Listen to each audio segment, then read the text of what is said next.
بسم اللہ الرحمن الرحیم۔ السلام علیکم ناظرین۔ خانپور میں سٹون کرشنگ کے دوران بلاسٹنگ کے نتیجے میں پہاڑ تلے دب کر کئی مزدور ہلاک اور زخمی ہو گئے۔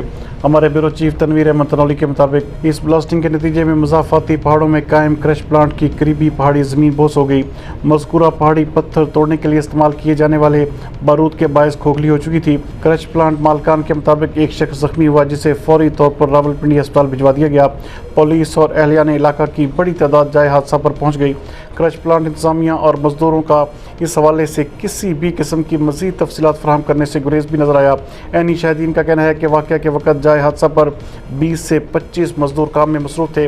اہلیہ نے علاقہ کا کہنا ہے کہ پلانٹ مالکان ہلاکتوں کو میڈیا اور عوام سے پوشیدہ رکھ رہے ہیں۔